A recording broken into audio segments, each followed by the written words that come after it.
Migrant Kashmiri पंडितों की वादी में मौजूद अराजियात और दिगर जायदाद पर मुबैना तौर पर नाजायज कब्जे जमाने की आए दिन खबरें मौसूल हो रही हैं।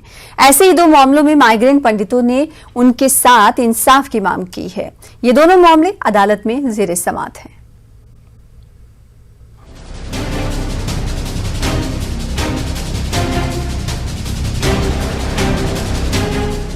शुमाली कश्मीर के पटन के मालमुआ में एक मुसलमान और पंडित घराने के दरमियान जमीन का तनाजा काफी अरसे से चल रहा है। दोनों के दरमियान रस्साकशी पाई जा रही है। कश्मीरी पंडित शंभुनाथ इल्जाम लगा रहे हैं कि मल्लबोछन से ताल्लुक रखने वाले मोहम्मद अकबर सूफी और उनके दो भाइयों ने उनकी जमीन पर नाजायज कब्जा जमाया है। हालांकि मोहम्मद अकबर सूफी के घर वालों ने कश्मीरी पंडित शंभुनाथ के इन इल्जामात को मुस्तरद कर दिया। इनका कहना है कि इनके पास ये जमीन 1968 से है और ज़राई इस्लाहत एक्ट के तहत हासिल है। इन्होंने कहा कि इस मामले से मुताल्लिक केस अदालत और एंटी करप्शन ब्यूरो में है और वहाँ का जो फैसला होगा वो उन्हें काबिल कबूल होगा। जो लैंड का डिस्प्यूट है कोई डिस्प्यूट नहीं है, ये हमारे पास 68 से है। उसके बाद जब 76 में जो कानून नाफिज हुआ है लैंड एंड क्लियर एक्ट, तो उसके ज़रिए से हमारा दफ़ा 4 भी हुआ है और दफ़ा 8 भी हुआ है। उसके हमने लेवी भी भरती है। फिर 2012 में पंडित जी आता है, कहता है कि डिस्प्यूटेड लैंड है, इन्होंने हमें जबरन कब्जा किया है।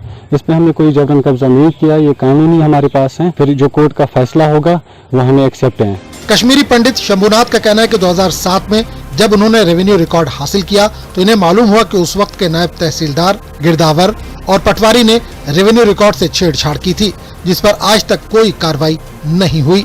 बहुत सालों के बाद मैं पहली बार 2005 में यहाँ आया तो यहाँ देखा कि हमारी ज़मीन पे हमारा कब्जा किया था लोगों ने, 3 लोगों ने। मैं रेवेन्यू डिपार्टमेंट के पास चला गया, इंतखाब मांगा, उन्होंने दिया नहीं। फिर 2007 से मैंने इसमें पूरी कार्रवाई करी। रेवेन्यू रिकॉर्ड मैंने हासिल किया तो मुझे पता चला कि 3 लोगों ने रेवेन्यू डिपार्टमेंट में, पटवारी, गिरदावर और नायब तहसीलदार ने हमारी ज़मीन को पहले कलम जनी की थी, रिकॉर्ड में अब इनका नाम चढ़ाया था और उसके बाद फेक म्यूटेशन करी थी। 2005 से आज तक तहसील पटन ने कोई कार्रवाई नहीं की। 2005 से ये केस फाइनेंशियल कमिश्नर और अदालत में ज़ेरे समाअत है। 2015 में इस मामले की तहकीकात के लिए एंटी करप्शन ब्यूरो ने हल्का मालमुआ का सारा रेवेन्यू रिकॉर्ड जब्त किया।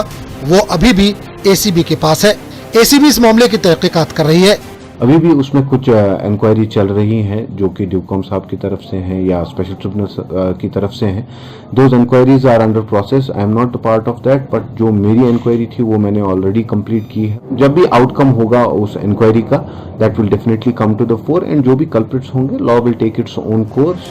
कश्मीरी पंडित शंभुनाथ के फर्जंद और मारूफ अदीब व राइटर संजय परवा का कहना है कि मुख्तलिफ सरकारी दफातर में अरसे दराज से इंतजामिया के अफसरान की तैनाती से रिश्वत सतानी को फरोग मिलता है।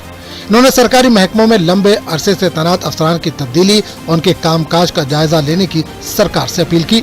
अगर 1 साल या 1.5 साल या 2 साल एक तहसीलदार को एक जगह आपने रखा तो इससे पहले आप उसको ट्रांसफर करेंगे तो उससे पूछ लीजिए आपने किया क्या क्या। 2005 से 2021 तक 14 तहसीलदार आ गए।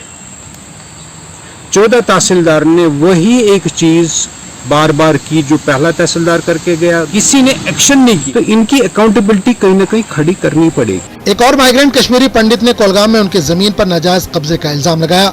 दुष्यंत भट्ट साकिना कोलगाम हाल लाल चौक श्रीनगर के आमनू कोलगाम में कई कनाल अराजी पर फैले सेब के बाग पर मुबैना तौर पर नाजायज कब्जा जमाने की कोशिश की गई। दुष्यंत भट्ट ने इस सिलसिले में महकमे माल कोलगाम से राब्ता कायम किया, जबकि इस हवाले से पुलिस ने भी मुदाखलत की। ताम मुकामी मुखालिफ पार्टी के मुताबिक इन्होंने ये अराजी रकम देकर खरीदी है। इस दौरान महकमे माल ने बागात का कब्जा असल मालिक के हवाले करने के लिए अहकाम सादिर किए। ताम जमीनी सतह पर सरकारी अहकाम पर अमल दरामद नहीं हो रहा है। दुष्यंत भट्ट ने यह मामला गवर्नर की शिकायत पोर्टल पर भी दर्ज करवाया। ताम अभी तक इंसाफ के मुंतजिर है। दुष्यंत के मुताबिक सरकारी अहकाम को बाला ताक रखने की कोशिश की जा रही है। दोनों फरीकैन ने अदालत का रुख किया है और ये मामला ज़ेरे समाअत है। मुझे ये पता चला कि जो मेरे लैंड के इल्लीगल ऑक्यूपायर्स हैं वो मेरी ज़मीन अपने नाम के ऊपर ट्रांसफ़र करना चाहते हैं। पर मैंने फिर थ्रू एडमिनिस्ट्रेशन एप्लीकेशंस मूव की और वो पॉसिबल नहीं होने दिया। बट इट्स टू अनफॉर्चुनेट कि ऑन ग्राउंड इल्लीगल ऑक्यूपायर्स आज की तारीख में भी है।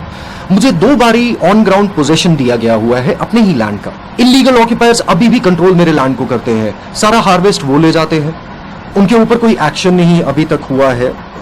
मैंने 1-2 बारी FIRs उनके अगेंस्ट दर्ज करने की कोशिश की हुई है, बट अभी तक ऑन ग्राउंड कोई एक्शन नहीं, कोई FIR नहीं हुआ। मैं खुद कुलगाम विजिट नहीं कर पा रहा हूँ क्योंकि मुझे लाइफ थ्रेट्स दी जा रही हैं, मुझे हरास किया जा रहा है इस पर्टिकुलर फैमिली से, और खाली एक फैमिली है और ये गुंडा फैमिली है एक हिसाब से। सियासतदान भी कश्मीरी पंडितों की वादी में मौजूदा जायदादों पर मुबैना कब्जों के मामले को संजीदा तौर पर हल करने की बात कर रहे हैं। अगर उनकी ज़मीन पर कहीं भी जहाँ भी कहीं भी कब्जा है वो गैर कानूनी भी है और गैर इंसानी भी है। इसको इसलिए इस वजह से हम कश्मीरियत को दफना रहे हैं। कश्मीरियत में यही चीज़ है कि हम भाई भाई हैं। जो यहाँ एडमिनिस्ट्रेशन जम्मू कश्मीर सरकार जो है उसको सीरियस स्टेप लेना चाहिए ताकि जो ज़मीन हड़प की गई है उनको वापस मिलना चाहिए। कश्मीरी पंडितों के मुताबिक तवील अरसे से वो अपने हक की लड़ाई लड़ रहे हैं, ताहम इन्हें अपना हक नहीं मिल रहा है। इन्होंने इंतजामिया और अदलिया से जल्द इंसाफ की अपील की है। Bureau report, news 18 Urdu.